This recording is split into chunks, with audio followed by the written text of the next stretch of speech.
Hey guys, what is up? Welcome to my channel. Today I wanted to do a story time with you guys and talk to you a little bit more about my experience living in the motel room. I'm actually getting requests a little bit here and there of doing this video, so I hope that I can answer a lot of your questions or just entertain you with my story time. Don't mind my appearance in this video. I wanted to do this video about a couple weeks ago, but things have been so hectic lately and I just haven't been feeling good physically, and today has been doctor's appointments and housework and everything like that, so today has only been the day that I was able to film this video this month, so I wanted to get this out there for you guys. So yeah, let's just get started in the video. So as some of you guys know, I have lived in a motel room before. Me and my husband and I have, and we lived there when we first got married, and we lived there for about 4 years, I believe. And it was definitely an experience for sure. We probably wouldn't have changed it if we could, just because we have learned so much about life, I guess, and so much about each other through this experience. And because we lived in the motel room is because, sorry, I'm getting tongue-tied. The reason why we were in the motel room is because we were living with his mom before we got married, and right before we got married, we moved out. And I think it was actually like the week of us getting married, we moved out, something like that. And that was the only thing that we could afford. We didn't have our own car at the time. And it was, the motel was, oh, excuse me. The motel was in the little town that we live in. It's like a 5-bedroom hotel, nothing motel, nothing too big or anything like that, nothing fancy at all. But we were able to snag the biggest room that was there. So we had the first room, so that was nice, and we had the biggest bathroom, so that was really nice. So that was an upside. I was very skeptical about living there just because I never did something like that before. And with like my disability and everything, I just didn't know if I would be able to be comfortable, I guess, enough to be living there. And I didn't expect us at all to be living there for that long. I did not want to live there for that long. But life gets in the way and everything. So it ended up being about 4 years, 3-4 years, I believe. But there was ups and downs of it. Like, we did not have a kitchen area. We didn't even have like one of those kitchen nooks like some hotels rooms do. We didn't have anything like that. We had to come up with all that kind of stuff on our own. We had to do our dishes in the bathroom, which really sucked. We ended up getting used to it. Like, we got our little routine down and stuff towards the middle end of us being there, just because like our routines changed a lot because we were trying to just make it as easy as we can each time. Like, when we first moved there, we did our dishes outside with the hose, just because we saw somebody else do it that way that was living there, and that just was not doing it for us. So, oh, excuse me, then we moved to doing our dishes in the bathtub, and I could not do it because we had to like, be on our knees and wash them and stuff like that. So I couldn't do that when like he was at work, and there was dirty dishes that had to be done during the day or something, and I was home. I couldn't do that. So we started doing them in the sink, which that was, much better than outside and in the bathtub. But it still sucked. But like I said, we did get a routine down for that. And let's see, so that was like one of the main things that I did not like. It was really hard because there was like nothing to, there was no counter space or anything to put your dishes on. You couldn't get one of those like drying thingies to put like your dishes to let them air dry, whatever.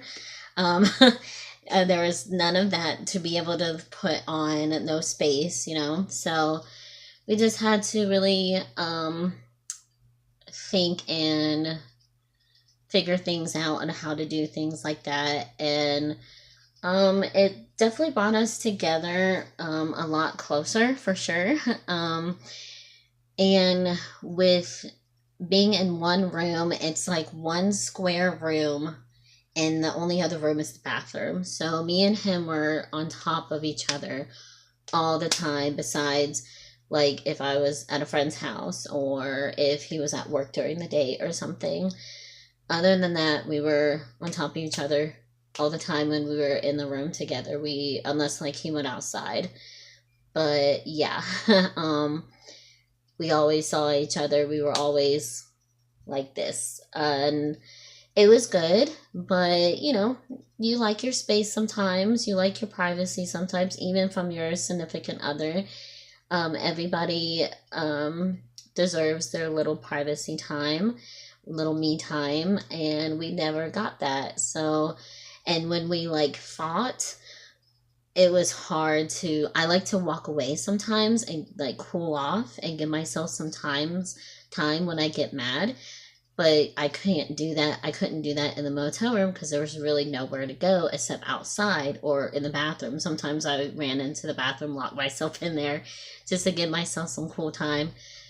But that part was a little hard, and that was like our first few years of marriage. So if you're married and been married for a while, your first few years is hard, and you fight a lot and try to get to know each other. You're learning your ups and downs, you're learning your ins and outs and all that stuff. So yes, you're gonna fight, and especially being in a small space like that, definitely going to fight and disagree and have your little arguments. And it just was hard not being able to have your get away from that, and you had to finish the fight because you were on top of each other.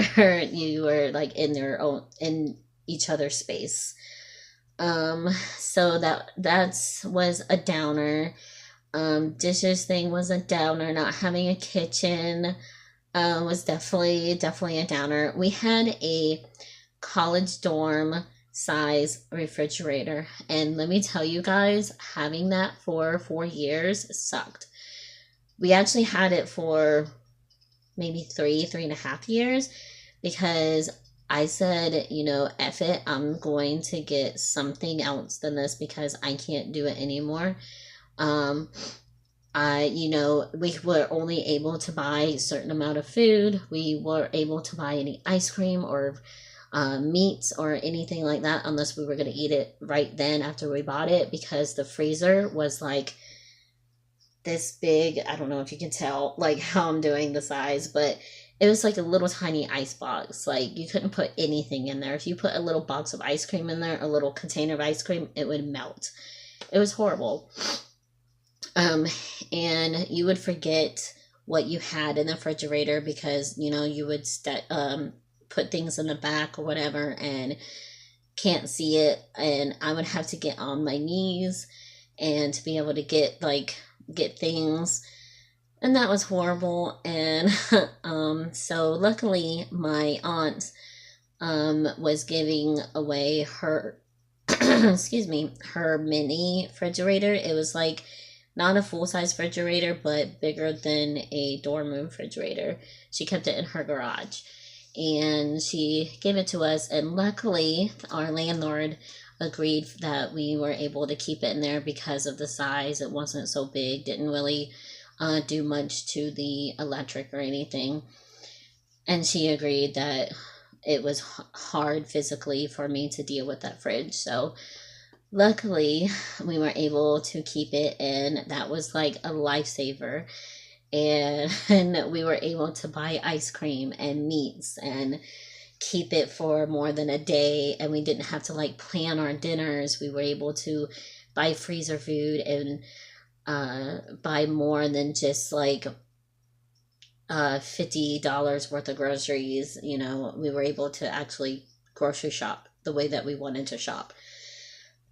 So not having a full-size fridge was definitely a downer. I would say that was probably like one of the top five downers, living in the motel. Um, and another downer would be probably getting to know your neighbors and getting so close to them because you are so close to them, and then they move away because it's one of those motels that people would stay. Like, it's not a nighttime motel. It's not a like in and out motel. It's like a living motel, I guess, if that makes sense. People live there more than just staying like a night or two, because people pay rent and everything there. So it's kind of like apartments, I guess, without a lease. But I got to know a few cool girls that lived there at the time that I was, and they moved before I did, and that was pretty sad.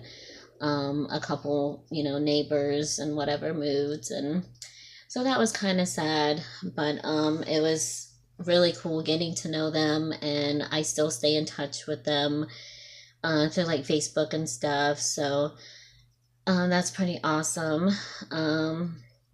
So that's like a up and down in one, I guess. Um, but let's see, the space was horrible. Like I said, it was just like one little square room with a bathroom. It's probably was maybe a little bit bigger than the room that I'm in now, but still, like, you cannot rearrange your furniture. And I'm that kind of person that likes to rearrange the furniture like every 6 months, every 3 months, because I like a change. And you can't do that. You could not, just because it's a square room. So, and there was like nothing to be able to do that. Luckily, we were able to, maybe 2, 3 times tops, being able to change it differently with the furniture, but not really like too much of a difference. Maybe like move a couple things, but so that was a kind of downer with like the space that we had. And also the space, we had so much stuff. Like, we had so much stuff in the room, plus we had to get a storage unit as well, which we still have, unfortunately. But I'm hoping in the next couple months, like even maybe this summer, we can get rid of it because we have a shed now at the house that we're staying in. So I'm hoping by this summer we could get rid of the storage unit and stop paying $100 a month for the stupid storage unit. Um, but yeah, the space in the room, it just would feel so cluttered sometimes, to the point I couldn't even stand it. And somebody was texting me, sorry. And I would get so like closed in at times.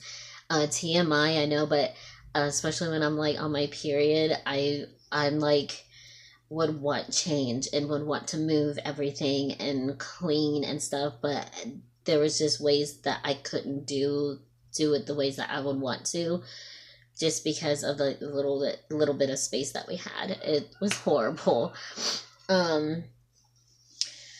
But an upside is, like I said, my husband and I got a lot closer, I believe, and it made us stronger in our marriage and as a couple, and even as individuals, I think, as a person. It made me stronger for sure, because I learned, excuse me, I'm stuffy, I guess. I learned a lot about myself, and I think my niece is home.